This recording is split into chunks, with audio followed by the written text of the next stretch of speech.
Walden, La vida en los bosques, de Henry David Thoreau, con narración de Luis Martínez. Cuando escribí las páginas que siguen, o más bien, la mayoría de ellas, vivía solo en los bosques, a 1 milla de distancia de cualquier vecino, en una casa que yo mismo había construido, a orillas de la laguna Walden en Concord, Massachusetts, y me ganaba la vida únicamente con el trabajo de mis manos. En ella viví 2 años y 2 meses. Ahora soy de nuevo un morador en la vida civilizada. No habría impuesto tanto mis cosas a la cortesía de mis lectores si no hubiera sido por las muy concretas preguntas que muchos conciudadanos me hicieron con relación a mi modo de vivir. Me han preguntado qué tenía yo como alimento, si no me sentía solo, si no tenía miedo y cosas parecidas. Pediré perdón a aquellos lectores no particularmente interesados en mí si en este libro me propongo a contestar algunas de estas preguntas. En la mayoría de los libros, el yo o primera persona es omitido, en este será conservado. Esa es la principal diferencia con respecto al egotismo. Generalmente no recordamos que después de todo, es siempre la primera persona la que habla. No hablaría tanto de mí mismo si hubiera alguien a quien conociera tan bien como a mi persona. Desgraciadamente, estoy limitado a este tema por la estrechez de mi experiencia.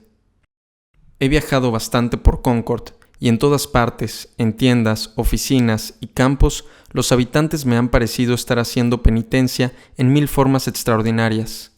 Los 12 trabajos de Hércules eran insignificantes comparados con los que mis vecinos se han empeñado en realizar, porque aquellos eran solamente 12 y tenían un fin, pero yo nunca he podido ver que estos hombres hayan matado o capturado algún monstruo o terminado una labor. No tienen un amigo como Yolas que queme la raíz de la cabeza de la hidra con un hierro candente, sino que tan pronto como una cabeza es aplastada, 2 más surgen. Los hombres trabajan bajo la influencia de un error. La parte mejor del hombre muy pronto es arada para abono de la tierra. Por un aparente destino comúnmente llamado necesidad, los hombres se dedican, según cuenta un viejo libro, a acumular tesoros que la polilla y la herrumbre echarán a perder, y que los ladrones entrarán a robar. Esta es la vida de un tonto, como comprenderán los hombres cuando lleguen al final de ella si no lo hacen antes. Hasta en este país relativamente libre, la mayoría de los hombres, por mera ignorancia y error, están tan preocupados con los artificiales cuidados e innecesarios trabajos rudos de la vida que no pueden cobrar sus mejores frutos. Sus dedos, de tanto trabajar, son demasiado torpes y tiemblan demasiado. Realmente el jornalero no tiene tiempo libre para vivir con verdadera integridad todos los días. No le es permitido mantener las relaciones más viriles con los hombres, porque su trabajo sería despreciado en el mercado. No tiene tiempo de ser otra cosa que una máquina. ¿Cómo va a recordar bien su ignorancia, según requiere su crecimiento, quien tiene que usar sus conocimientos tan a menudo? Algunas veces deberíamos alimentarlo y vestirlo gratuitamente y abastecerlo con nuestros licores antes de juzgarlo. Las mejores cualidades de nuestra naturaleza, al igual que la lozanía de las frutas, solamente pueden ser conservadas por las manipulaciones más delicadas. Sin embargo, ni unos a otros, ni a nosotros mismos, nos tratamos con esa dulzura. La mayoría de los hombres viven una vida de tranquila desesperación. Lo que llamamos resignación no es más que una confirmación de la desesperación. De la ciudad desesperada pasamos al campo desesperado, y tenemos que consolarnos con la magnificencia de los bisones y ratas almizcleras. Hasta detrás de los llamados juegos y diversiones de la humanidad se encuentra una desesperación estereotípica, aunque inconsciente. No hay diversión en ellos porque ésta solo viene después del trabajo, pero no hacer las cosas desesperadas es una característica de la sabiduría. Cuando consideramos cuál es la principal finalidad de los hombres, para hacer uso de las palabras del catecismo, y sus principales necesidades y medios de vida, pareciera que hubieran elegido deliberadamente esta forma de vivir porque la prefieren a cualquier otra. Sin embargo, ellos piensan honradamente que no es posible elección alguna. Pero las naturalezas activas y saludables recuerdan que el sol ascendió con claridad. Nunca es demasiado tarde para renunciar a nuestros prejuicios. No se puede creer firmemente, sin pruebas, en alguna forma de pensar o de hacer, por antigua que sea. Lo que hoy todo mundo repite y acepta como verdadero puede convertirse en una mentira mañana, una mera opinión de humo que algunos creyeron fuera nube que daría agua fertilizadora para los campos. Trata de hacer aquello que la gente afirma que es imposible de hacer y demuestra que sí puedes. Los hechos antiguos pertenecen a las generaciones antiguas y los nuevos a la nueva generación. Hace unos 30 años que vivo en este planeta y todavía estoy por oír la primera sílaba de los serios o valiosos consejos de mis mayores, pues no me han dicho nada, o quizá no puedan, decirme nada de utilidad. Aquí está la vida, un experimento, la mayor parte del cual no ha sido realizado todavía por mí, pero no me beneficia en lo absoluto que otros lo hayan realizado. Si poseo alguna experiencia que considero de valor, puedo asegurar que mis mentores no me dijeron una palabra acerca de ella. Sin duda alguna, el tedio y el fastidio que presumiblemente han agotado la variedad y las alegrías de la vida son tan viejos como Adán, pero las capacidades del hombre no han sido medidas todavía y se han ensayado tan poco que no podemos juzgarlas por algunos precedentes. Las estrellas son los vértices de maravillosos triángulos. ¿Qué seres tan diferentes y distantes contemplan simultáneamente desde las numerosas mansiones del universo la misma estrella? La naturaleza y la vida humana son tan distintas como nuestras variadas constituciones. ¿Quién dirá cuál es la perspectiva que la vida ofrece a otros? ¿Podría ocurrirnos un milagro mayor que el que podamos mirar a través de los ojos de otros? ¿Deberíamos vivir por una hora en todas las edades del mundo? No, en todos los mundos de las edades. Historia, poesía, mitología. La lectura de las experiencias de otra persona no sería jamás tan asombrosa ni tan didáctica como esta. Estamos obligados a vivir concienzuda y sinceramente, reverenciando nuestra vida y negando la posibilidad de un cambio. Decimos que este es el único camino, pero hay tantos caminos como radios pueden trazarse desde un centro. Cualquier cambio es un milagro digno de ser contemplado, pero es también un milagro que ocurre a cada instante. Confucio dijo: saber que sabemos lo que sabemos y que ignoramos lo que no sabemos es el mejor conocimiento. Preveo que cuando un hombre haya convertido un hecho de la imaginación en un hecho de su entendimiento, todos los hombres a la larga establecerán sus vidas sobre esa base. Por lo necesario para la vida, me refiero a todo aquello que tiene el hombre por su propio esfuerzo, y que desde el principio o después de largo uso se ha convertido en algo tan importante para la vida humana, que muy pocos, si algunos, por salvajismo, pobreza o filosofía, se atreven a vivir sin ello. Para muchas personas, lo necesario para la vida se reduce al alimento. Para el bisonte en la llanura consiste en unas pocas pulgadas de apetitoso pasto con agua para beber, siempre que no busque el refugio de la selva o la sombra de la montaña. Ningún animal de la creación necesita más que el alimento y el refugio. Lo necesario para la vida del hombre que vive en este clima puede ser clasificado con exactitud bajo estos títulos: alimento, refugio, ropa y combustible. Porque hasta que no nos hayamos provisto de estos, no podremos considerar con libertad y posibilidad de éxito los problemas de la vida. El hombre no solo ha inventado casas, sino también ropa y ha cocinado el alimento, y desde el descubrimiento casual del fuego y su uso consecuente, un lujo al principio, surgió la necesidad actual de sentarse cerca de él.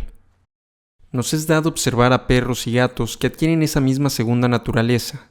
Con caza y alimento apropiados, conservamos legítimamente nuestro calor interno, pero cuando estos o el combustible están en exceso, es decir, cuando el calor externo es mayor que el interno, ¿acaso no se puede afirmar que ha empezado la cocción? El naturalista Darwin dice, refiriéndose a los habitantes de la Tierra del Fuego, que mientras su cuadrilla de hombres bien vestidos estaba sentada cerca del fuego, sin sentir ningún calor, estos salvajes desnudos, situados algo más lejos, le causaron sorpresa, pues goteaban de sudor mientras soportaban semejante calcinación. También nos han dicho que mientras el aborigen de Australia anda desnudo sin consecuencia alguna, el europeo tiembla de frío entre sus ropas. ¿No sería posible combinar la robustez de estos salvajes con la intelectualidad del hombre civilizado? La mayor parte de los lujos o las llamadas comodidades de la vida no son solamente innecesarios, sino también impedimentos para la elevación de la humanidad. En lo que se refiere a los lujos y comodidades de la vida, diré que los más sabios siempre han vivido vidas más simples y pobres que las vidas de los mismos pobres. Nadie puede ser un observador sabio e imparcial de la raza humana si no se encuentra en la ventajosa posición de lo que deberíamos llamar pobreza voluntaria. El fruto de una vida lujosa es el lujo, ya sea en la agricultura, comercio, literatura o arte. Hoy en día tenemos profesores de filosofía, pero no filósofos. Sin embargo, enseñarla es admirable porque en un tiempo también lo fue vivirla. Ser un filósofo no consiste en tener pensamientos sutiles meramente, ni en fundar una escuela, sino en amar la sabiduría tanto como para vivirla de acuerdo a sus dictados, para llevar una vida de simplicidad, independencia, magnanimidad y confianza. Consiste en resolver no solo teóricamente algunos problemas de la vida, sino también prácticamente. ¿Cuál es la naturaleza del lujo que anula y destruye a las naciones? ¿Acaso tenemos la seguridad de que no exista en nuestra propia vida? El filósofo está por delante de su época aún en la forma externa de su vida. No es alimentado, albergado, vestido o calentado como sus contemporáneos. ¿Cómo puede un hombre ser un filósofo sin mantener su calor vital por métodos mejores que los del resto de los hombres? Una vez que el hombre es calentado, ¿qué más desea? Seguramente no quiere más de ese entibiamiento, sino alimento mejor y más rico, mayores y más espléndidas casas, ropas abundantes y de mejor calidad, fuegos más continuos y de más rendimiento en calor y otras cosas parecidas. Cuando un hombre ha obtenido todo lo nombrado anteriormente, existe otra alternativa aparte de la de adquirir cosas superfluas, la de arriesgarse en la vida ahora que han comenzado sus vacaciones del trabajo humilde. Pareciera que la tierra es apropiada para la semilla, porque ésta ha mandado su radícula hacia abajo y ahora puede mandar el tallo hacia arriba con entera confianza. ¿Cuál es la razón por la cual el hombre se ha arraigado a la tierra, sino para poder elevarse hacia los cielos en la misma proporción? Porque las plantas más nobles son valoradas por el fruto que llevan al fin al aire y a la luz lejos del suelo, y éstas no son tratadas como las plantas comestibles más humildes, que a pesar de ser bienales, son cultivadas solamente hasta que han perfeccionado su raíz, y a menudo son cortadas en la punta con esta intención, en forma tal que la mayoría de la gente no las reconocería en su época floreciente. Mi intención no es prescribir reglas a los hombres de naturaleza fuerte y valiente, que cuidarán de sus propios asuntos tanto en el cielo como en el infierno, y quizá edificarán con más magnificencia y gastarán el dinero más profusamente que los más ricos, sin llegar jamás a empobrecerse. Ni aquellos que encuentran coraje e inspiración precisamente en el estado presente de las cosas y lo acarician con la afición y el entusiasmo de los enamorados. Tampoco les hablo a aquellos que tienen un buen empleo en cualquier circunstancia y que saben si este empleo es bueno o no. Les hablo principalmente a la gran cantidad de hombres que están disconformes y que se quejan ociosamente de la dureza de sus destinos o de los tiempos en que viven, siendo que tienen la posibilidad de mejorarlos. Algunas personas se quejan de otras porque, según dicen enérgica e inconsolablemente, éstas cumplen con su deber. También tengo presentes a los ricos en apariencia, pero que en realidad pertenecen a una clase terriblemente empobrecida, que ha acumulado basura y no saben cómo usarla o deshacerse de ella. En esta forma han fraguado sus propias prisiones de plata u oro. Si me atreviera a contar de qué manera deseaba pasar mi vida años atrás, sorprendería mucho a los lectores que la ignoran. Solo voy a indicar algunas de las empresas que he acariciado.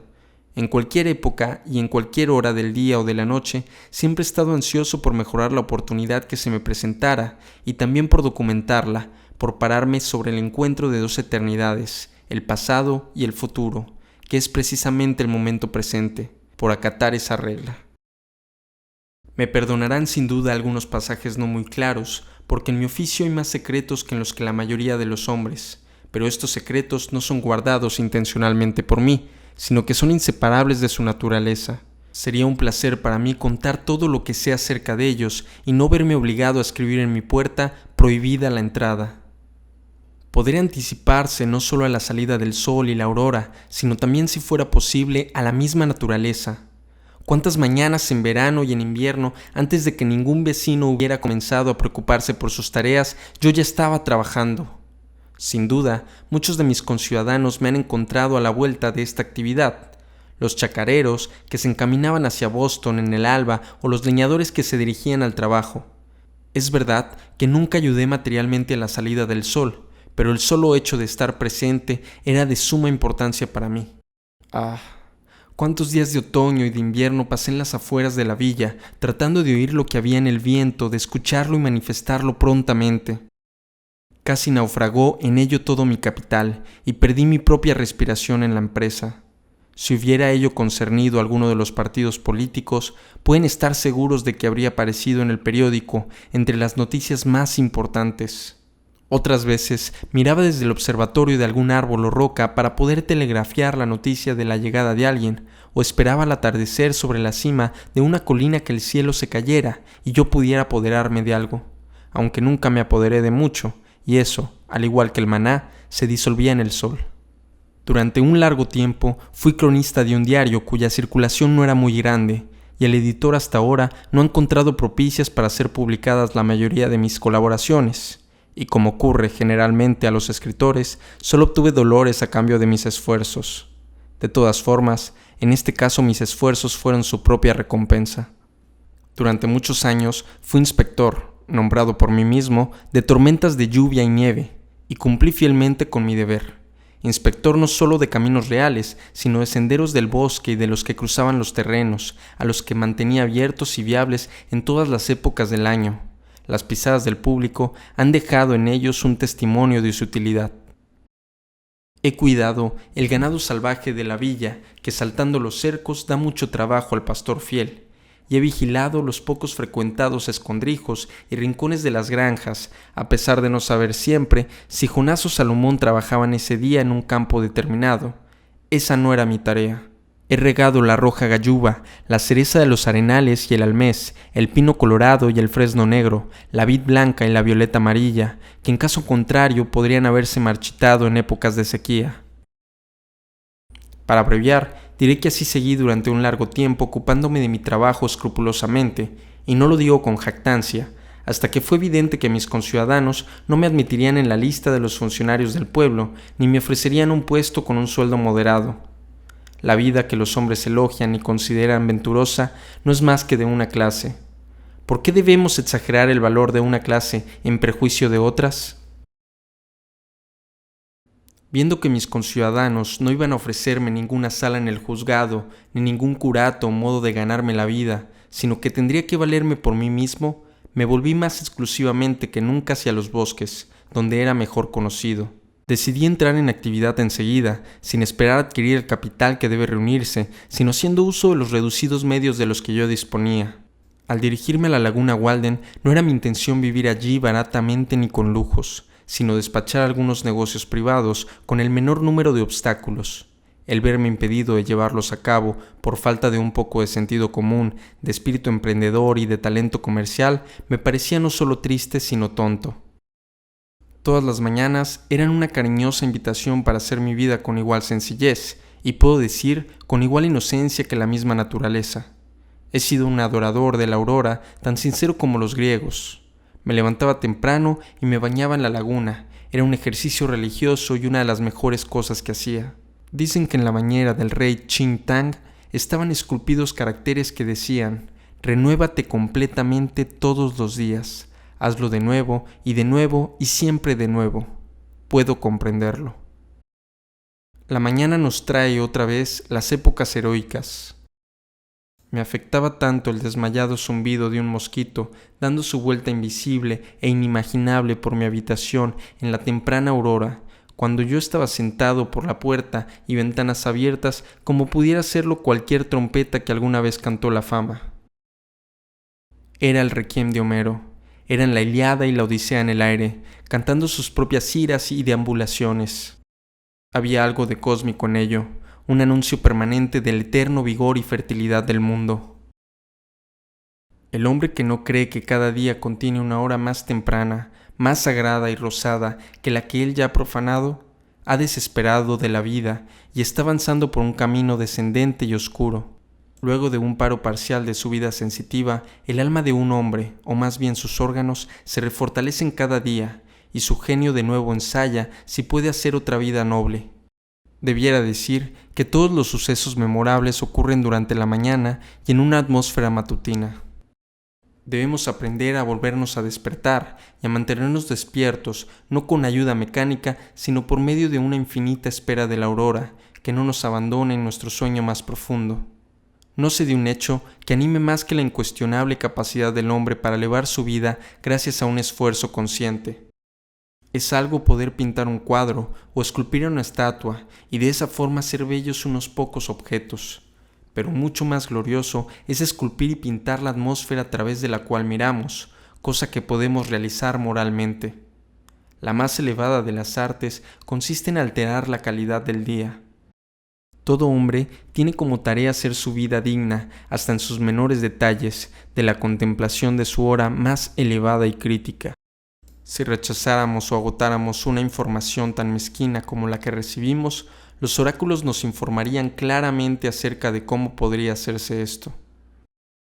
Fui a los bosques porque quería vivir deliberadamente, enfrentar los hechos esenciales de la vida y ver si podía aprender lo que ella tenía para enseñarme. No sea que cuando estuviera por morir, descubriera que no había vivido. No quería vivir lo que no fuera la vida. ¿Es tan hermoso vivir? Tampoco quise practicar la resignación, a no ser que fuera absolutamente necesaria. Quise vivir profundamente y extraer toda la molécula de la vida, vivir en forma tan dura y espartana como para derrotar todo lo que no fuera vida, cortar una amplia renglera al ras del suelo, llevar la vida a un rincón, reducirla a sus menores elementos y, si fuera mezquina, obtener toda su genuina mezquinidad y dar a conocer su mezquinidad al mundo, o si fuera sublime, saberlo por propia experiencia y poder dar un verdadero resumen de ello en mi próxima salida. Porque me parece que la mayoría de los hombres se hallan en una extraña incertidumbre acerca de si la vida es del diablo o de Dios, y han deducido apresuradamente que la principal finalidad del hombre aquí es glorificar a Dios y gozar de Él en la eternidad. Sin embargo, vivimos mezquinamente, como las hormigas. Aunque la fábula nos cuenta que hace mucho fuimos transformados en hombre, luchamos con grullas como los pigmeos. Es un error sobre otro error, remiendo sobre remiendo, y nuestra mejor virtud tiene para esta ocasión una miseria superflua y evitable. Nuestra vida está desmenuzada por los detalles. Un hombre honrado pocas veces necesita contar más de sus 10 dedos, o, en sus casos extremos, puede añadir los otros 10 de los pies y comprar a bulto el resto. Sencillez, sencillez, sencillez. Que tus asuntos sean 2 o 3 y no 100 o 1000. En lugar de 1.000.000, cuenta media docena y lleva sus cuentas sobre la uña de tu pulgar. En medio de este mar picado de la vida civilizada, son tales las nubes y las tormentas y arenas movedizas y 1000 otras cosas a las que hay que atender, que un hombre tiene que vivir haciendo cálculos si no quiere naufragar e ir al fondo y no llegar a puerto alguno. Y sin duda, ha de ser un gran calculador el que triunfe. Simplificar, simplificar. En lugar de 3 comidas por día, no comas más que una si es preciso. 5 platos en lugar de 100, y reduce todas las demás cosas a esa proporción. Nuestra vida es como una confederación germánica, compuesta de pequeños estados, con sus límites siempre fluctuantes, en forma tal que ni un alemán puede decirnos cuáles son sus propios límites en un momento dado. La misma nación, con todas sus llamadas mejoras internas, que por un lado o por otro son todas externas y superficiales. Es como un establecimiento pesado e hipertrofiado, colmado de muebles y atrapado por sus propias trampas, arruinado por el lujo y los gastos sin cuidado, por la falta de cálculo y de un objetivo digno como 1.000.000 de hogares que hay en el país. La única cura para ello es una economía estricta, una vida sencilla más que espartana y la elevación de los designios. La nación vive demasiado rápidamente. Los hombres piensan que es esencial que su nación tenga comercio y exporte hielo y hable por telégrafo y viaje 30 millas por hora, aunque ellos mismos no lo hagan. Pero nadie sabe si debemos vivir como babuinos o como hombres. Si no obtenemos los durmientes, ni forjamos los carriles, ni dedicamos a la obra días y noches, sino que vamos chafallando nuestras vidas para mejorarlos, ¿quién construirá los ferrocarriles? Y si no se construyen los ferrocarriles, ¿cómo llegaremos a tiempo al cielo? pero si nos quedamos en casa y atendemos nuestros negocios, ¿quién querrá ferrocarriles? No montamos el ferrocarril, él se monta sobre nosotros. ¿Has pensado alguna vez qué son esos durmientes sobre los que descansa el ferrocarril? Cada uno de ellos es un hombre, un irlandés o un yanqui. Los rieles se asientan sobre ellos y están cubiertos de arena y los vagones se les deslizan encima. Te aseguro, son sólidos durmientes. Y cada tantos años un nuevo lote de durmientes es colocado y se pasa por encima de ellos, de tal forma que si algunos tienen el placer de montar sobre rieles, otros tienen la desgracia de ser montados.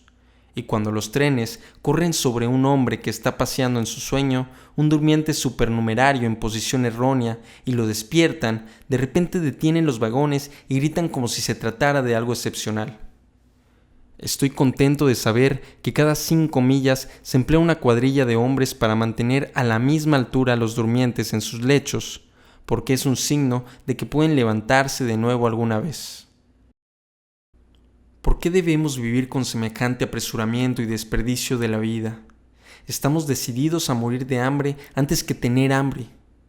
Los hombres dicen que una puntada a tiempo evita 9, y así dan hoy 1000 puntadas para evitar 9 en el futuro.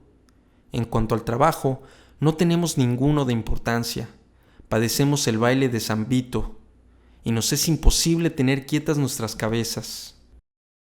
Llegaría yo a decir que si diera unos tirones a la cuerda de la campana de la parroquia, como si se tratara de un incendio, dudo que hubiera un hombre en su chacra de Concord que, a pesar del peso de sus asuntos, que le sirvió de excusa tantas veces esta mañana, ni un chico, ni una mujer, me atrevo a decir, que no abandonara todo y siguiera ese tañido, no solamente por salvar la propiedad de las llamas, sino, confesemos la verdad, mucho más por verla arder, ya que de todas formas tenía que quemarse, y nosotros no la hemos incendiado. O para ver cómo se apaga el incendio y dar una mano, y si ello se puede hacer con facilidad, aunque se tratara de la misma parroquia. Es raro el hombre que, habiendo dormido una siesta de media hora luego de la comida, no pregunte al levantarse, ¿qué hay de nuevo?, como si el resto de la humanidad se hubiera convertido en su guardián. Algunos indican que se le despierte cada media hora, sin otro fin, a no dudar, y luego, como recompensa, cuentan lo que han soñado. Después del sueño de una noche, las noticias son tan indispensables como el desayuno. Por favor, dime algo nuevo que le haya ocurrido a algún hombre en cualquier parte del mundo. Y lee y se agita mientras toma el café, pues en el río Wachito le sacaron los ojos a un hombre, sin soñar que él mismo vive en la impenetrable oscuridad de la cueva de este mundo y no tiene más que el rudimento de un solo ojo. Vergüenzas y desilusiones son tomadas como las verdades más sólidas, siendo que lo fabuloso es la realidad. Si los hombres observaran sola y firmemente las realidades y no permitieran que se los engañen, la vida, comparándola con las cosas que conocemos, sería semejante a un cuento de hadas y a las 1001 noches. Si respetáramos solo lo que es inevitable y tiene derecho a existir, la música y la poesía resonarían por las calles. Cuando estamos sin prisa y somos prudentes, percibimos que solo las cosas grandes y dignas tienen una existencia permanente y absoluta, que los temorcillos y los placeres despreciables no son sino la sombra de la realidad. Esto es siempre regocijante y sublime. Los hombres cierran los ojos y dormitan y consienten en ser engañados por las apariencias. Así establecen y confirman su vida diaria de rutina y costumbre en cualquier parte, la que, además, está edificada sobre las bases puramente ilusorias. Los niños que juegan a la vida discriminan mejor su verdadera ley y sus relaciones, con más claridad que los hombres que no logran vivirla dignamente, pero que se creen más sabios por su experiencia, es decir, por sus fracasos. En la eternidad hay algo realmente verdadero y sublime, pero todos esos tiempos, lugares y ocasiones existen aquí y ahora. El mismo Dios culmina en el momento presente y nunca en el lapso de todas las edades será más divino. Y podemos percibir todo lo que es sublime y noble tan solo por la perpetua inspiración e instilación en la realidad que nos rodea. El universo responde a nuestras concepciones constante y obedientemente. Ya sea que viajemos con rapidez o lentitud, el camino está cubierto para nosotros. Por lo tanto, dediquemos nuestra vida a concebirlo. El poeta o el artista no han tenido nunca un designio tan bello y tan noble que al menos alguien de su posteridad no pudiera cumplirlo. Empleemos un día tan premeditadamente como lo hace la naturaleza, y no seamos arrojados del camino por todas las cáscaras de nuez y alas de mosquito que caigan en los carriles. Levantémonos temprano, desayunemos gentilmente y sin perturbaciones. Que la compañía venga y vaya, que las campañas tañan, que los niños alboroten. Sigamos determinados a hacer de ello un día.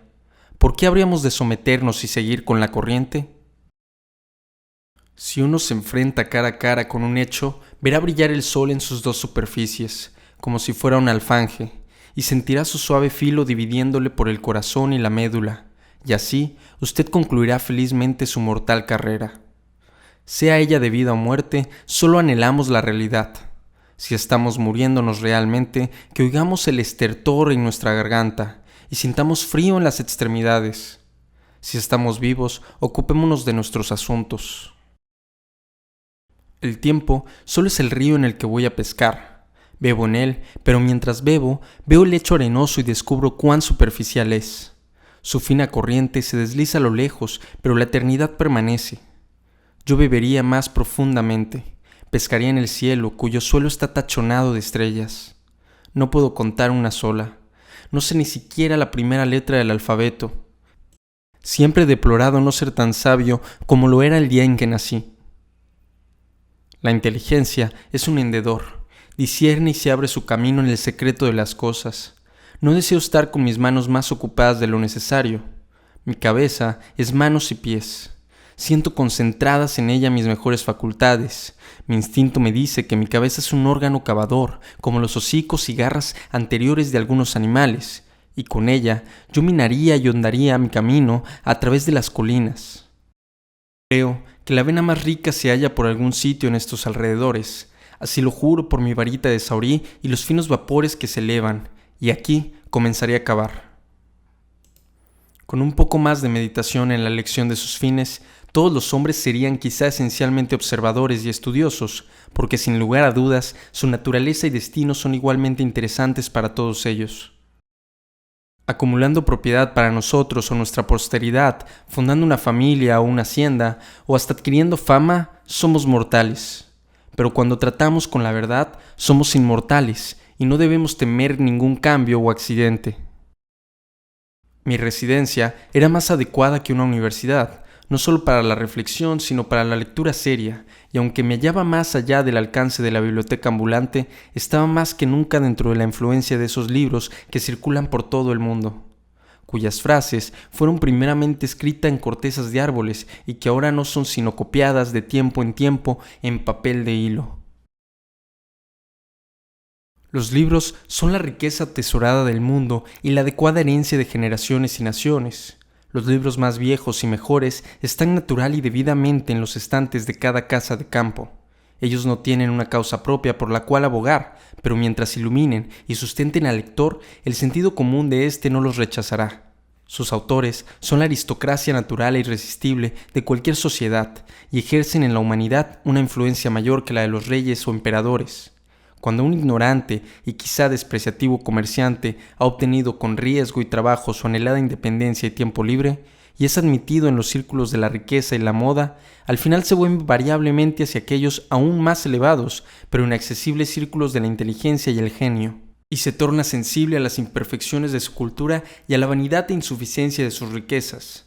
Pero más adelante prueba su sensatez por los esfuerzos que realiza asegurando para sus hijos esa cultura intelectual cuya falta siente él tan agudamente, y de esa forma se convierte en el fundador de una familia. Las obras de los grandes poetas nunca han sido leídas por el género humano, porque solo los grandes poetas pueden leerlas. Han sido leídas únicamente como la multitud lee las estrellas, no en forma astronómica, sino a lo sumo astrológica. La mayoría de los hombres han aprendido a leer para su mezquina conveniencia, cuando han aprendido a escribir números para llevar cuentas y no ser engañados en el comercio, pero de la lectura como un ejercicio noble e intelectual poco o nada conocen. Sin embargo, solamente eso es leer en un alto sentido, no aquel canturrear lujoso que adormece las más nobles facultades. Para leer, tenemos que estar en plena agudeza mental y debemos dedicarle nuestras horas más alertas y despiertas. Pero mientras estemos confinados a los libros, aún los más selectos y clásicos, y leamos solamente las lenguas escritas locales, que no son, por su parte, sino dialectos provinciales, correremos el peligro de olvidar el lenguaje que hablan sin metáfora todas las cosas y sucesos, que es el único abundante y el echado. Se publica mucho, pero se graba poco en la memoria. Los rayos que se difunden a través de la persiana no se recordarán largo tiempo cuando la persiana desaparezca. Ningún método ni disciplina puede reemplazar la necesidad de estar siempre alerta. ¿Qué son un curso de historia o filosofía o poesía, por muy selecto que fueren, o la mejor sociedad o el hábito más admirable, comparados con la disciplina de mirar siempre lo que ha de ser visto? ¿Serás tú un lector, un estudioso meramente o un profeta? Lee tu destino, mira lo que se halla ante ti y camina hacia el futuro. El primer verano no leí libros, escardé las alubias. No, a menudo hice algo mejor que eso. Hubo épocas en las que no pude permitirme sacrificar la flor del momento presente por ningún trabajo, sea mental o manual. Me gusta contar con un amplio margen para mi vida. A veces, en una mañana de verano, habiendo tomado mi acostumbrado baño, me sentaba en mi soleado umbral, desde que salía el sol hasta el mediodía, transportado a un sueño en medio de los pinos y nogales americanos y sumaques, en soledad y tranquilidad no alteradas, mientras las aves cantaban alrededor o revoloteaban sin ruido a través de la casa, hasta que recordaba la marcha del tiempo por el sol que daba sobre mi ventana occidental, o el ruido del carro de algún viajero en la distante carretera. En esos lapsos yo crecía como el maíz en la noche, y eran mucho mejores que cualquier obra manual. No eran tiempos sustraídos de mi vida, sino ratos muy superiores a los que me permitía corrientemente. Comprendí lo que los orientales entienden por contemplación y abandono del trabajo. En su mayor parte no me daba cuenta de que pasaban las horas. El día avanzaba como para alumbrar alguna tarea mía en la mañana. Y he aquí que ahora es el atardecer y nada memorable he hecho. En lugar de cantar como las aves, sonreía silenciosamente a mi incesante buena fortuna. Como el gorrión tiene su gorjeo asentado en el nogal sobre mi puerta, así tenía yo mi risa o trino sofocado que podía aquel oír y que procedía de mi nido. Mis días no eran días de la semana, que llevaran a la estampa de paganas deidades, ni estaban divididos en horas o agitados por el tic-tac de un reloj. Yo vivía como los indios Puri, de quienes se dice que tenían solamente una palabra para ayer, hoy y mañana, y expresaban en particular significado de ayer señalando hacia atrás, de mañana apuntando hacia adelante, y de hoy indicando lo que tenían sobre la cabeza. Esto sería para mis conciudadanos una pereza extraña, no hay duda, pero si las aves y las flores me han refinado con su ejemplo, no seré hallado en falta. Un hombre debe encontrar sus ocasiones en sí mismo, es verdad. El día natural es muy tranquilo y difícilmente le reprochará su indolencia. Tuve al menos esta ventaja en mi modo de vivir sobre aquellos que para divertirse están obligados a mirar afuera, hacia la sociedad y el teatro, pues mi vida misma llegó a ser mi diversión y nunca cesó de ser novedosa. Era un drama de muchas escenas y ninguna conclusión. Si estuviéramos siempre ganándonos la vida y regulando nuestra vida de acuerdo con la última y mejor forma de vivir que hemos aprendido, nunca nos acosaría el tedio. Sigue a tu genio bien de cerca y no dejará de mostrarte el panorama nuevo cada hora. La tarea doméstica era un agradable pasatiempo. Mi casa se halla en la falda de una colina, contigua al borde de un gran bosque, en medio del soto de pinoteas y nogales americanos y a media docena de varas de la laguna, a la que conduce colina abajo un estrecho sendero. Mientras me siento en la ventana esta tarde estival, los gavilanes giran alrededor de mi descampado. La velocidad de las palomas salvajes volando de 2 o de a 3 frente a mí, o paseándose inquietas sobre las ramas del pino blanco que está detrás de mi casa, confiere su voz al aire. Un halcón marino se sumerge en la brillante superficie del lago y saca un pez. Una visión se desliza ante mi puerta y se apodera de una nana junto a la costa. El junco está inclinándose bajo el peso de los pajaritos que revolotean de aquí para allá, y durante la última media hora he oído el traqueteo de un tren, muriendo por momentos para dejarse oír de nuevo, al igual que el redoble de la perdiz, llevando viajeros de Boston hacia el campo. El ferrocarril de Fitchburg toca la laguna en un punto situado a unas 100 varas al sur de donde vivo. Suelo ir al pueblo a lo largo de su terraplén, y estoy como unido a la sociedad por este eslabón. El silbido de la locomotora penetra en mi bosque en invierno y verano, sonando como el grito de un halcón que se dirigiera al patio de algún chacarero, informándome de que muchos inquietos comerciantes de la ciudad han entrado en el perímetro del pueblo, o emprendedores hacendados lo han hecho por la parte opuesta. Al llegar bajo un mismo horizonte, gritan sus avisos al otro para que le deje libre el camino, que algunas veces se escuchan a través de los círculos de 2 villas. Campo, aquí vienen tus comestibles. He aquí vuestras raciones, campesinos. No existe un hombre con la suficiente independencia en su chacra como para poder decir que no. Si todo fuera como parece y los hombres hicieran a los elementos servidores suyos pero con nobles fines. Si la nube de vapor que cuelga sobre la locomotora fuera la respiración de hechos heroicos o tan benéfica como la que flota sobre los campos del labrador, entonces los elementos y la naturaleza entera acompañarían alegremente a los hombres en sus andanzas y serían su escolta. Observo el paso de los vagones a la mañana con el mismo sentimiento con que observo levantarse al sol, que es apenas más regular. Su huella de nubes extendiéndose mucho hacia atrás y elevándose más y más hacia el cielo, mientras los vagones van a Boston, oculta el sol durante un minuto y deja en sombras mi campo distante. Este es un tren celestial junto al cual el pequeño tren de vagones que abraza la tierra no es más que la púa de una lanza. Este es un atardecer delicioso, cuando todo el cuerpo es un solo sentido y absorbe deleite por todos los poros. Voy y vengo con una extraña libertad por la naturaleza, siendo parte de ella misma. Mientras camino a lo largo de la costa pedregosa de la laguna, en mangas de camisa, a pesar del día frío, nublado y ventoso, no veo nada especial que me atraiga. Todos los elementos me son extraordinariamente afines. Las ranas simulan anunciar la noche y las notas de los chotocabras son transportadas sobre la superficie del agua con el viento ondulante. Mi empatía con las agitadas hojas de los alisos y de los álamos casi me corta la respiración, pero al igual que la laguna, mi serenidad se riza pero no se perturba. Estas pequeñas olas, levantadas por el viento crepuscular, están tan lejos de la tormenta como la tersa superficie reflectora. Aunque ahora está oscuro, el viento sopla y ruge aún en el bosque, las olas siguen chocando y algunos animales arrullan al resto con sus cantos. Generalmente existe espacio suficiente a nuestro alrededor. Nuestro horizonte no se halla nunca junto a la mano. El espeso bosque no está enfrente a nuestra puerta, tampoco la laguna, sino que siempre hay un espacio libre, familiar y gastado por nosotros, apropiado y cercado de alguna forma y reclamado a la naturaleza. ¿Cuál es la razón por la que tengo este vasto espacio habilitado para mi albedrío, este circuito de algunas millas cuadradas de bosque no transitadas que ha sido dejado para mi privacidad por el resto de los hombres? Mi vecino más cercano se halla a 1 milla de aquí y ninguna casa es visible de lugar alguno, como no fuera desde la cima de la colina a media milla de distancia de mi hogar. Mi horizonte está limitado por bosques que son solo para mí. De un lado veo a lo lejos el ferrocarril en el sitio que toca la laguna, y del otro lado el cerco que bordea el camino del bosque. Pero en su mayor parte el lugar donde vivo es tan solitario como las praderas. Es tan Asia o África como Nueva Inglaterra.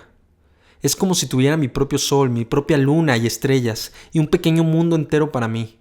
De noche, nunca un viajero pasó por mi casa o golpeó mi puerta, como si yo fuera el primero o el último de los hombres, excepto en la primavera, cuando con largos intervalos solían venir algunos pobladores a la aldea a pescar fanecas. Creo que los hombres están aún un poco temerosos de la oscuridad, aunque todas las brujas fueron colgadas y se las sustituyó por la cristiandad y las velas.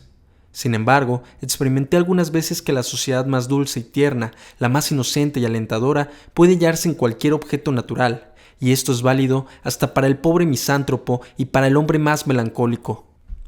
Nunca me he sentido solo, ni tampoco deprimido por forma alguna de soledad, salvo una vez, y esto fue unas pocas semanas después de haber venido a los bosques, cuando por una hora dudé de si la próxima vecindad del hombre no sería esencial para una vida serena y saludable. El estar solo era entonces poco placentero para mí, pero al mismo tiempo me daba cuenta de que estaba pasando por una ligera dolencia en mi modo de pensar y parecía prever que había de mejorarme. En medio de una lluvia suave, mientras prevalecían estos pensamientos, noté de pronto la existencia de una sociedad dulce y benéfica en la naturaleza, en el golpear acompasado de las gotas y en cada sonido y vista alrededor de mi casa. Una amistad infinita e indescriptible, como si se tratara de toda una atmósfera que me mantenía. Una amistad que convirtió en insignificantes todas las ventajas imaginarias de la vecindad humana. Y no he pensado en ella desde entonces. Cada pequeña aguja de los pinos se dilataba, henchida de simpatía, y me ofrecía su amistad. Me di cuenta muy claramente de la presencia de algo relacionado conmigo hasta en los parajes y escenas que solemos llamar salvajes y tristes. Y también de que mi pariente más próximo y el más humano no era una persona ni un habitante de la villa, y pensé que a partir de entonces ningún lugar me sería extraño. Con frecuencia solían decirme: me atrevo a pensar que usted se siente solo por allí y que desea estar más cerca de la gente, especialmente en los días y noches de lluvia y nieve. Suelo tener deseos de contestar a estas personas. Este planeta entero donde vivimos no es más que un punto en el espacio. ¿A qué distancia creen ustedes que viven los dos habitantes más lejanos de aquella estrella, el ancho de cuyo disco no puede ser apreciado por nuestros instrumentos? ¿Por qué habría de sentirme solo? ¿No está nuestro planeta en la Vía Láctea? No me parece que esa pregunta que me han formulado sea la más importante. ¿Qué clase de espacio es el que separa a un hombre de sus semejantes y le hace sentirse solitario? He descubierto que ningún movimiento de las piernas puede aproximar a dos mentes. ¿Cerca de qué queremos vivir nosotros exactamente? Seguro que no ha de ser de muchos hombres, ni de la estación de tren, ni del depósito de la oficina de correos, o el bar, ni de la capilla, ni el centro de la escuela, ni el almacén, ni los barrios residenciales o los de bajo fondo, donde los hombres se congregan en su mayor parte. Queremos vivir principalmente cerca de la fuente perenne de nuestra vida, donde según nuestra experiencia hemos comprobado que mana aquella, como el sauce quiere estar cerca del agua y envía sus ramas en esa dirección. Este sitio variará de acuerdo con las distintas naturalezas, pero allí el hombre sabio cavará su sótano. Somos la materia de un experimento que no deja de tener interés para mí. ¿Acaso no nos la podemos arreglar por un corto lapso de tiempo sin la sociedad de nuestros chismes? ¿No podemos arreglarnos con nuestros propios pensamientos para que nos alegren? Confucio dice en verdad: la virtud no queda como un huérfano abandonado, debe necesariamente tener vecinos. Con el pensamiento podemos estar junto a nosotros mismos en un sentido sano. Por un esfuerzo consciente de la mente podemos estar separados de las acciones y de sus consecuencias, y todas las cosas, tanto las buenas como las malas, pasan por nosotros como un torrente. No estamos completamente involucrados en la naturaleza. Puedo ser el madero arrastrado por la corriente o Indra mirándolo desde el cielo. Puedo ser afectado por una función de teatro, o por el contrario, puedo no ser afectado por un suceso real que parece estar mucho más relacionado conmigo. Me conozco solo como una entidad humana, como la escena, por así decirlo, de mis pensamientos y afectos, y me hago cargo de una cierta duplicación por la cual puedo situarme tan lejos de mí mismo como de cualquier otra persona. A pesar de mi intensa experiencia, soy consciente de la presencia y crítica de una parte mía, que es como si no fuera una parte de mí, sino un espectador que no comparte experiencia alguna, sino que tomara nota de todas. Y eso no es más mi persona de lo que eres tú. Cuando la comedia, quizá la tragedia de la vida se ha acabado, el espectador sigue su camino. En lo que a él respecta, fue una especie de ficción, tan solo un trabajo de la imaginación. Esta duplicidad puede convertirnos fácilmente algunas veces en malos vecinos y amigos. Encuentro saludable el hallarme solo la mayor parte del tiempo. Estar en compañía, aunque sea la mejor, se convierte pronto en una fuente de cansancio y disipación. Me encanta estar solo. Nunca encontré una compañía tan compañera como la soledad. Casi siempre solemos estar más solos cuando estamos entre los hombres que cuando nos encontramos en nuestras habitaciones. Un hombre que piensa o trabaja está siempre solo, encuéntrense donde se encuentre. La soledad no se mide por las millas espaciales que separan a un hombre de sus semejantes. Generalmente, la sociedad es demasiado barata. Nos encontramos a intervalos demasiado cortos, sin haber tenido tiempo para adquirir ningún valor nuevo el uno para el otro. Nos encontramos 3 veces al día en las comidas y nos damos unos a otros un nuevo bocado de ese queso rancio que somos. Hemos tenido que ponernos de acuerdo sobre una cierta cantidad de reglas llamadas de etiqueta y cortesía para hacer tolerable esa frecuente reunión y que no necesitemos llegar a una guerra declarada. Nos reunimos en el correo o en el mercado o junto al fuego todas las noches. Vivimos muy apretados y cada uno se interpone en el camino de los demás y tropezamos los unos con los otros. Pienso que así perdemos algo de respeto mutuo. Ciertamente, una menor frecuencia bastaría para todas las comunicaciones importantes y cordiales. Pensemos en las muchachas que trabajan en un taller. Nunca están solas, difícilmente en sus ensueños. Sería mejor si no hubiera más que un habitante por milla cuadrada, como donde yo vivo. El valor de un hombre no está en su piel como para que nosotros se la toquemos. He oído de un hombre perdido en los bosques y muriendo de hambre y fatiga al pie de un árbol, cuya soledad se aliviaba gracias a las grotescas visiones con las que, debido a su debilidad corporal, lo rodeaba su enferma imaginación y que él creía reales. También, dotados de salud y de todas nuestras fuerzas físicas y mentales, podemos ser estimulados continuamente por una sociedad semejante, pero más normal y natural, y llegar a saber que nunca estamos solos. La indescriptible inocencia y beneficencia de la naturaleza, del sol, del viento y la lluvia, del verano y el invierno, qué salud, qué alegría proporcionan siempre. Y tal simpatía tienen ellos siempre por nuestra raza, que toda la naturaleza se dolería y disminuiría el brillo del sol, y los vientos suspirarían humanamente, y las nubes lloverían lágrimas, y los bosques se despojarían de sus hojas, y se pondrían de luto en medio del estío, si algún hombre se quejara alguna vez por una causa justa. ¿No tendré inteligencia con la tierra? ¿Acaso no soy en parte hojas y vegetal? ¿Cuál es la píldora que nos conservará serenos y contentos?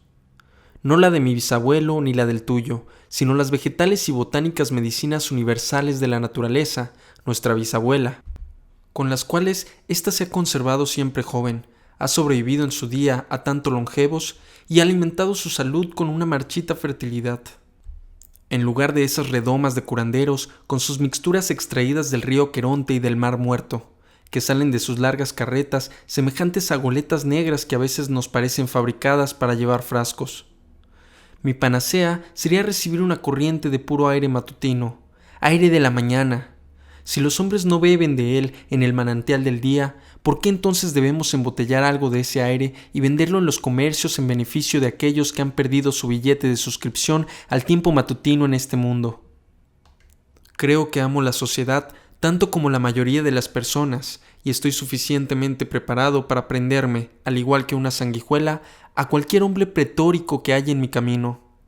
Naturalmente, no soy un ermitaño y podría aguantar sentado al más duro parroquiano de un bar si mis asuntos me llevaran allí.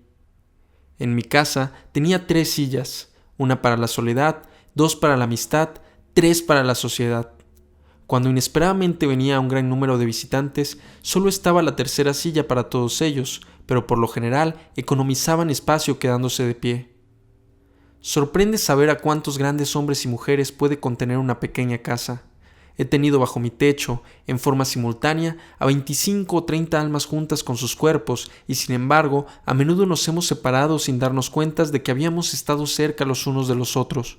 Muchas de nuestras casas, tanto públicas como privadas, con sus habitaciones casi innumerables, sus enormes salas y sus sótanos para el almacenamiento de vinos y otras municiones de paz, me parecen extravagantemente grandes en relación con sus habitantes. A veces, un poco harto de la sociedad y la conversación humanas, y gastados ya todos mis amigos de la aldea, vagaba hacia el oeste más allá de mi morada habitual, paseando por las partes menos frecuentadas del municipio, por bosques frescos y praderas recientes. O mientras se ocultaba el sol, hacía mi cena de grosellas y frambuesas en la colina de Fairhaven, y amontonaba una reserva para varios días. Los frutos no entregan su verdadera fragancia ante quien los compra ni ante quien los recoge para el mercado.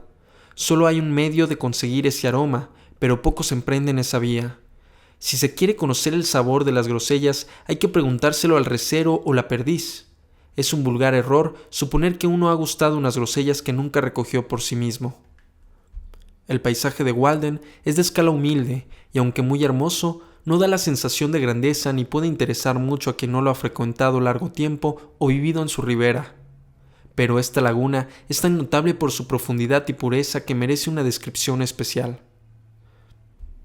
Es un pozo verde, claro y profundo de media milla de longitud y de 1,3 millas de circunferencia, y de alrededor de 72 acres de superficie.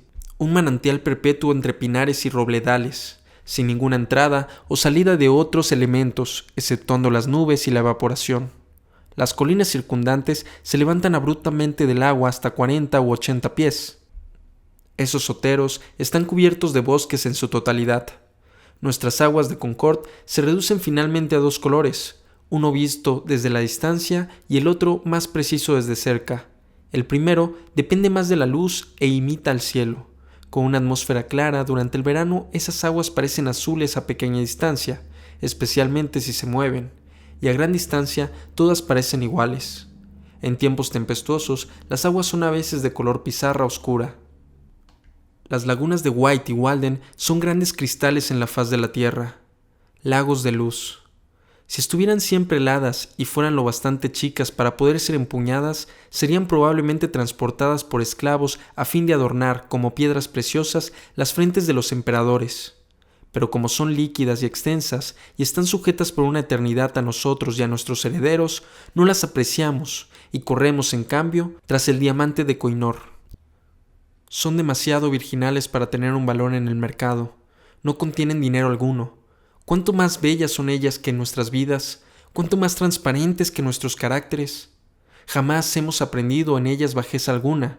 Cuánto más bellas que el lodazal situado ante la puerta del campesino, en el que nadan sus patos. Aquí llegan los patos salvajes. La naturaleza no tiene un habitante humano que la aprecie.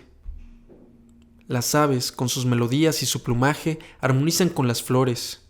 Pero qué muchacho, qué doncella concursa con la riquísima y salvaje belleza de la naturaleza. Las más de las veces que ésta florece solitaria, lejos de las ciudades en las que los jóvenes residen. Hablad del cielo, vosotros que deshonráis a la tierra. Cuando volví al hogar a través del bosque con mi sarta de pescado, arrastrando mi caña y siendo ya del todo oscuro, vi en una ojeada rápida una marmota que pasó furtivamente por mi sendero y sentí una emoción extraña de salvaje delicia. Y tuve la fuerte tentación de capturarla y devorarla cruda, no porque yo tuviera hambre en aquel entonces, sino por aquel salvajismo que la marmota representaba. Los sucesos más feroces habían llegado a serme sumamente familiares. Encontré entonces en mí, y aún ahora lo hallo, un instinto que me llevaba hacia una vida más alta o espiritual, según suele decirse, como lo tiene la mayoría de los hombres, y otro instinto que me llevaba hacia un nivel primitivo y salvaje, y guardo respeto por ambos. Reverencio lo salvaje tanto como lo bueno. La aventura silvestre de la pesca me apetecía. A veces me place ocupar un lugar firme en la vida y emplear mi día como lo hacen los animales. Quizá mi muy estrecha relación con la naturaleza la deba yo a esa ocupación y a la caza, que practiqué desde muy joven. Toda nuestra vida es de una moral sorprendente. Entre la virtud y el vicio jamás hay un instante de tregua. La única inversión que nunca quiebra es la bondad. Lo que nos mueve en la música del arpa que vibra por todo el orbe es que insista en esto. El arpa es el agente viajero de la compañía de seguros del universo, que recomienda sus leyes y no tenemos que pagar otra prima que nuestra pequeña bondad. Aunque al fin la juventud crece indiferente, las leyes del orbe no son indiferentes, sino que se encuentran siempre del lado de lo más sensible. Escuchen para los reproches a todos los céfiros, porque seguramente contendrán alguno, y quien no lo oiga es infortunado. No podemos rasgar una cuerda o golpear una tecla sin que nos traspase la moral fascinante. Muchos ruidos cansadores, si uno se aleja de ellos un buen trecho, se oyen como música, lo que constituye una soberbia y dulce sátira de la mezquindad en nuestras vidas. Somos conscientes de que hay un animal en nosotros cuyo despertar está en razón directa al letargo de lo superior de nuestra naturaleza. Aquel es reptil y sensual, y quizá no la podamos expulsar completamente. Es como los gusanos que están instalados en nuestro cuerpo, aunque estemos vivos y sanos. Es posible que podamos alejarnos de ese animal, pero jamás podremos cambiar su naturaleza. Temo que él mismo pueda gozar de cierta salud que le es propia. Temo que nosotros podamos estar bien, pero no puros. Hace unos días levanté el suelo del maxilar inferior de un puerco, provisto de colmillos blancos y robustos, lo que sugería una salud y una fuerza animales diferentes de las iguales calidades del espíritu. Ese animal triunfaba por métodos que no eran la templanza y la pureza. Decía Mencio que los humanos diferimos de los brutos en algo poco estimado. El rebaño común lo pierde todo. Los hombres superiores lo conservan con cuidado. Si hubiéramos alcanzado la pureza, quién sabe qué clase de vida habría resultado. Si yo conociera a un hombre tan sabio que pudiera enseñarme la pureza, iría a buscarlo inmediatamente. El Veda declara que el gobierno de nuestras pasiones y de los sentidos externos corporales, así como las buenas acciones, son indispensables para el acercamiento de la mente a Dios. Pero el espíritu puede, con el tiempo, embeber y gobernar todos los miembros y funciones del cuerpo y convertir en pureza y devoción aquello que por la forma es la sensualidad más grosera. Todo hombre edifica según su estilo puramente propio un templo que llama su cuerpo para el Dios a quien adora, y no puede escaparse de ello poniéndose a martillar el mármol. Todos somos escultores y pintores, y los materiales que empleamos son nuestra propia carne, sangre y huesos. Cualquier nobleza comienza enseguida a refinar los rasgos del hombre, cualquier bajeza o sensualidad empieza a embrutecerlos. Uno de los atractivos que me trajo a vivir en el bosque era que iba a disponer de ocios y ocasiones para ver venir la primavera. Por fin, el hielo de la laguna comienza a alveolarse, y mi tacón penetra en él cuando camino. Nieblas, lluvias y soles más calientes van fundiendo poco a poco la nieve. Los días se han hecho sensiblemente más largos y veo que llegaré al fin del invierno sin añadir más a mi montón de leña, pues ya no son necesarios los fuegos abundantes. Estoy alerta para los primeros signos primaverales, para oír la nota casual de algún ave que llega o el chirrillo de la ardilla estriada, pues su almacén debe estar ya casi vacío, o para ver a la marmota que se aventura fuera de sus cuarteles invernales. Me pareció así que el declive de esta colina ilustraba el principio de todos los actos de la naturaleza. El hacedor de esta tierra no patentó sino una hoja de árbol. ¿Habrá un champollón que nos descifre este jeroglífico de manera que por fin podamos empezar a ver una hoja nueva? Para mí este fenómeno es más estimulante que la lozanía y fertilidad de las viñas. Es cierto que en su carácter hay algo de excrementicio y que no tienen fin los montones de hígados, pulmones e intestinos como si el orbe presentara hacia el lado equivocado. Pero esto indica por lo menos que la naturaleza tiene entrañas y así de nuevo que es madre de la humanidad. Esto es la escarcha que se retira del suelo, esta es la primavera. Precede a la primavera verde y floreciente, de igual manera que la mitología se anticipa a la poesía. Nada conozco que limpie mejor los flatos e indigestiones del invierno. Ello me convence de que la tierra aún se encuentra en pañales y que extiende a todas partes sus dedos infantiles. De las sienes más valientes nacen rizos nuevos. Nada inorgánico existe. Esos montones foliáceos que se hallan a lo largo del talud, como las escorias de un horno, muestran que la naturaleza se halla interiormente en pleno ejercicio. La Tierra no es meramente un fragmento de historia muerta, colocada estrato sobre estrato como las hojas de un libro, para que la estudien sobre todo geólogos y anticuarios, sino que es poesía viviente al igual que las hojas de un árbol, que preceden a las flores y a los frutos. No es una tierra fósil, sino una tierra viva. Toda vida animal y vegetal, comparada con la gran vida central de la Tierra, es meramente parasitaria. Sus angustias levantarán a nuestros restos de sus tumbas. Puede alguien fundir sus metales y verterlos en los más hermosos moldes. Nunca me excitarán tanto como las formas en que se vuelca esta tierra derretida. Y no solo la tierra, sino también las instituciones que sobre ella asientan. Son tan plásticas como el barro arcilloso en manos del ceramista. En la proximidad de la primavera, las ardillas coloradas llegaban desde abajo de mi casa, por parejas, directamente hasta mis pies, mientras yo estaba sentado leyendo o escribiendo, y lanzaban los sonidos más extraños que jamás he oído, cloqueos y gorjeos, y gorgoteos y piruetas vocales, y cuando yo pateaba, ellas trinaban aún más alto, como desafiando a la humanidad para que las detuviese, como si hubieran perdido todo temor y respeto en su loca jarana. Eran completamente sordas a mis argumentos o no lograban darse cuenta de su fuerza y caían en una irresistible melodía de invectivas. El primer gorrión de la primavera. El año comienza con una esperanza más joven que la que nunca hubo. los débiles trinos plateados que se oyen en los campos húmedos y parcialmente desnudos procedentes del azulejo, del gorrión cantor y del malvis, parecían como si los últimos copos del invierno trinitaran al caer. ¿Qué son en un tiempo como este las historias y cronologías, las tradiciones y todas las revelaciones escritas? Los arroyos cantan villancicos y gozos a la primavera. El gavilán, volando cerca de la pradera, busca ya la primera vida que despierta en el légamo. El sonido de la caída de la nieve en fusión se oye con todas las cañadas y el hielo se disuelve deprisa en las lagunas. El pasto flamea sobre las laderas como un fuego vernal, como si la tierra mandara fuera un calor interno que saludara al sol que vuelve. El color de esa llama no es amarillo, sino verde. El símbolo de la perpetua juventud, la brizna de la hierba, semejante a una cinta verde, se extiende desde el césped hasta el verano, interrumpida sin embargo por la escarcha, pero brotando de nuevo enseguida, levantando su lanza de heno del pasado año con la fresca vida de abajo. Crece tan firmemente como la fuente mana del suelo. Es casi idéntico al manantial, pues en los días estivales en que tanto se desarrollan, como los ramblizos están secos, las briznas de hierba son sus canales, y año tras año los rebaños beben de esta perenne y verde corriente, y el segador extrae de ella sus víveres de invierno cuando están en sazón. Así, nuestra vida humana no muere, sino que se hunde hasta sus raíces y brota de nuevo en su verde brizna hacia la eternidad. La vida de nuestra aldea se estancaría de no ser por los bosques y prados sin explorar que la circundan.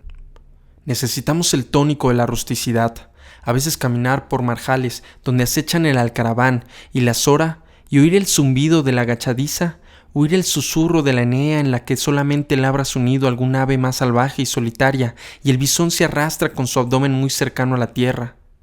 A la par que estamos empeñados en explorar y aprender todas las cosas, requerimos que todas ellas sean misteriosas e inexplorables, y que la tierra y el mar sean infinitamente salvajes, no inspeccionados ni sondeados por nosotros, por ser insondables. Jamás nos hartamos de la naturaleza. Debemos refrescarnos con la visión de ese vigor inagotable, de caracteres vastos y titánicos, la costa marítima con sus desechos de naufragios, las selvas con sus árboles tanto vivos como yertos, la nube del trueno y el diluvio que dura 3 semanas y origina inundaciones. Necesitamos ver que nuestros propios límites han sido sobrepasados, y alguna criatura viviente paciendo con libertad donde jamás apacentaríamos nosotros. Nos agrada ver al buitre alimentándose de la carroña que nos molesta y desazona, y obteniendo salud y vigor de tal comida. En el sendero que a mi casa se dirigía, se encontraba un jamelgo muerto que a veces me obligaba a salir de mi camino, sobre todo de noche cuando el aire se ponía pesado. Pero ello fue compensado por la seguridad que me proporcionó el voraz apetito y la inviolable salud de la naturaleza.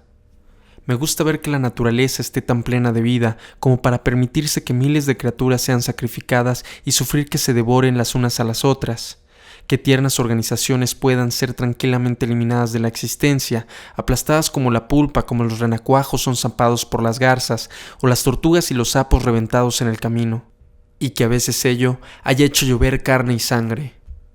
Con la exposición a los accidentes debemos ver cuán ligera cuenta se lleva por ellos. La impresión que ello produce a un sabio es que existe una inocencia universal. A fin de cuentas, el veneno no es venenoso, ni las heridas son fatales. La compasión es un terreno muy difícil de sostener.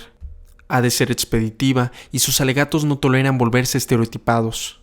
A principios de mayo, los robles, nogales americanos, arces y otros árboles que estaban brotando entre las pinedas que rodean a la laguna proporcionaban un brillo semejante al del sol.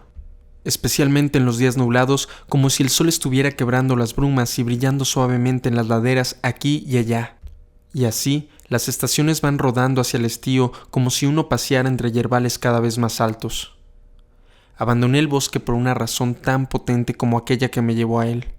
Me pareció que quizá tenía ya varias vidas más que cumplir y que no podía dedicar más tiempo a esa clase de vida. Es notable cuán fácil e insensiblemente reincidimos en un camino particular y lo convertimos en un sendero trillado. Aún no había vivido yo allá una semana y mis pies ya habían marcado una senda entre la puerta de la casa y la orilla de la laguna, y aunque ya hacía 5 o 6 años que la recorría, todavía se la distinguía perfectamente bien. Sospecho que otros la habrán usado también y contribuido así a mantenerla abierta. La superficie de la tierra es blanda y en ella se imprimen las pisadas humanas. Y lo mismo sucede con los caminitos que recorre la mente. Cuán estropeadas y polvorientas debe de estar pues las grandes carreteras del mundo y cuán profundas las huellas que dejan en ellas la tradición y el conformismo. No quiero tomar pasaje de camarote, sino más bien ir delante del mástil, sobre la cubierta del mundo, porque desde allí podré divisar mejor la luz lunar entre las montañas. Ya no deseo viajar abajo. Con mi experimento aprendí al menos que si uno avanza confiado en la dirección de sus sueños y acomete la vida que se ha imaginado para sí, hallará un éxito inesperado en sus horas comunes. Dejará atrás algunas cosas, cruzará una invisible frontera, unas leves, nuevas, universales y más liberales principiarán a regir por sí mismas dentro y alrededor de él. O las viejas leyes se expandirán y serán interpretadas en beneficio suyo en un sentido más generoso, y vivirá con el permiso de seres pertenecientes a un orden más elevado. En la proporción en la que haga la vida más sencilla, le parecerán menos complicadas las leyes del universo, y la soledad no será soledad, ni la pobreza será pobreza, ni la debilidad será debilidad. Si uno ha construido castillos en el aire, su tarea no se perderá, porque ahí están bien edificados.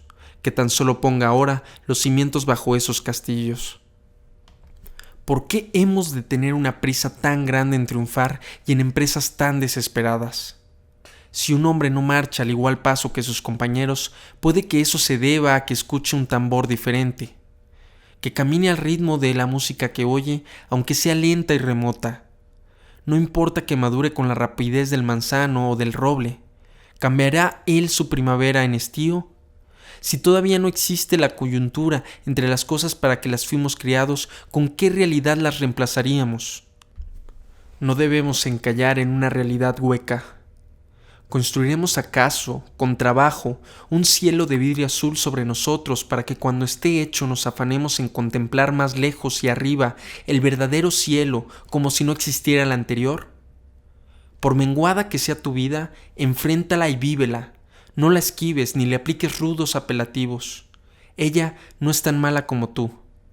Parecerá más pobre cuanto más rico seas tú.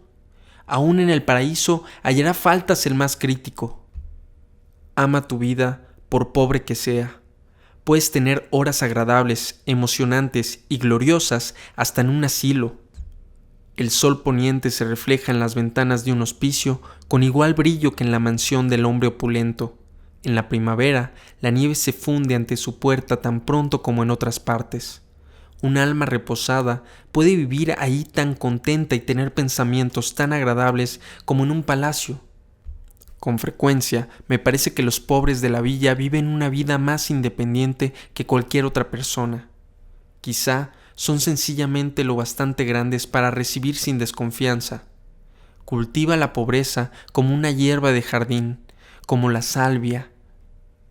No te intereses mucho en conseguir cosas nuevas, ya sean vestidos o amigos. Da vuelta a los viejos vestidos, vuelve a los viejos amigos. Las cosas no varían, nosotros sí. Vende tus ropas y conserva tus pensamientos. Dios verá que no te haga falta la sociedad.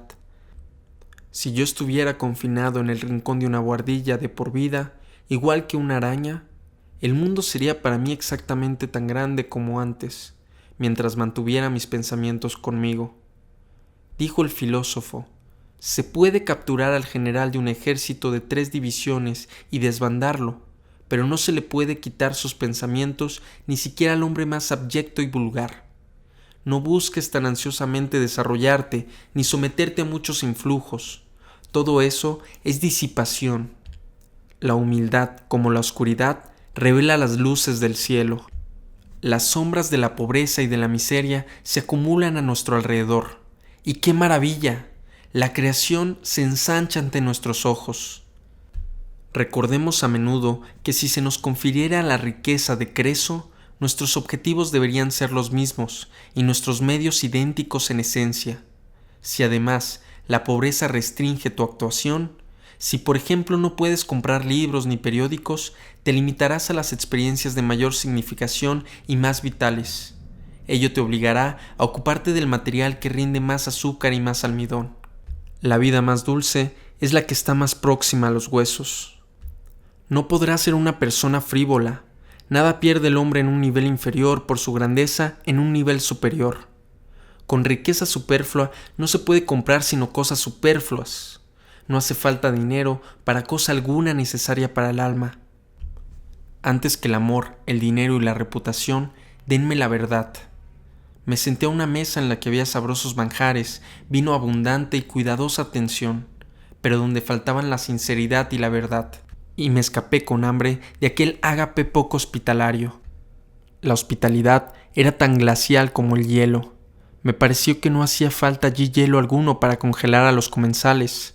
Me hablaron del añejo del vino y de la fama de la bodega, pero pensé en un vino más viejo y más nuevo, más puro y en una cosecha más gloriosa, que ellos no habían conseguido ni podían adquirir. Para mí, nada valen la clase, la casa, el jardín y la diversión. Fui a visitar al rey, pero hizo que lo esperara en el salón y se condujo como un hombre incapaz de hospitalidad alguna. En mi aldea había un hombre que vivía en el hueco de un árbol. Sus modales eran verdaderamente regios. Mejor hubiera hecho yo en haber ido a visitarlo a él. ¿Hasta cuándo nos sentaremos en nuestros portales, practicando vanas y rancias virtudes que cualquier trabajo convertiría en impertinentes? ¡Qué jóvenes somos como filósofos y experimentadores! No existe uno solo entre mis lectores que haya vivido ya completa vida humana. Puede que no sean estos, sino los meses de primavera en la vida de la raza. No conocemos sino una pequeña cortecilla del globo en que vivimos. La mayoría de las personas no han ahondado 6 pies por debajo de la superficie, ni brincado otros tantos hacia arriba. No sabemos dónde nos encontramos. Además, permanecemos dormidos completamente más de la mitad de nuestro tiempo. Sin embargo, nos consideramos sabios y tenemos sobre la superficie un orden establecido. Es verdad, somos pensadores profundos, espíritus ambiciosos. Cuando me planto cerca del insecto que se arrastra en medio de los piñones en el suelo del pinar, tratándose de esconder a mi mirada, me pregunto por qué el insecto acariciaría esos humildes pensamientos y ocultaría su cabeza de mi presencia cuando quizá podría ser yo su benefactor y proporcionar alguna información consoladora a su raza. En ese momento me acuerdo del gran bienhechor y de la inteligencia que me observa a mí como un insecto humano. Hay un flujo incesante de innovación en el mundo, pero toleramos una opacidad increíble. Bastará con que se mencione la clase de sermones que aún se escuchan en los países más ilustrados. Existen palabras como alegría y tristeza, pero solo en el estribillo de un salmo cantado con tonillo nasal, mientras seguimos creyendo en lo ordinario y lo mezquino. Creemos que no podemos cambiar sino de indumentaria. En nosotros, la vida es como el agua de un río. Este año puede haber una crecida como jamás haya conocido el hombre e inundar las abrasadas tierras altas. Puede ser el año memorable en que todas nuestras razas almizcleras perezcan ahogadas. Donde habitamos no siempre fue terreno seco. Veo, muy tierra adentro, las orillas que antiguamente lavaba la corriente, antes de que la ciencia comenzara a registrar sus crecidas. Todo el mundo ha oído el cuento que ha circulado por Nueva Inglaterra, de un escarabajo fuerte y bello que salió de la seca tabla de una vieja mesa de manzano que había estado en la cocina de una granja durante 60 años, primero en Connecticut y luego en Massachusetts. Procedía de un huevo depositado en el manzano cuando éste vivía, muchos años antes, como se comprobó al contar las capas anuales de la madera que rodeaba el huevo. Se lo sintió roer hacia afuera durante varias semanas, incubado probablemente por el calor de un samovar. Quien, oyendo esto, no siente fortalecida su fe en la resurrección y en la inmortalidad. Quizás alguna bella vida alada asome inesperadamente en medio del mueble más trivial, manoseando por unos y otros en la sociedad para disfrutar al fin su perfecta vida estival. Su huevo habría sido enterrado durante siglos bajo muchas capas concéntricas de madera, en la seca y muerta vida de la sociedad, depositado en primer lugar en el alburno del árbol vivo y verde, que se convertiría poco a poco en algo semejante a una tumba bien curada. Quizá la asombrada familia del hombre, cuando se sentaba en derredor de la alegre mesa, le haya oído abrirse paso hacia afuera, royendo durante años. La luz que enceguece nuestros ojos es oscuridad para nosotros. Solo alborea el día para el cual estamos despiertos. Hay aún muchos días por amanecer. El sol no es sino una estrella de la mañana. Fin.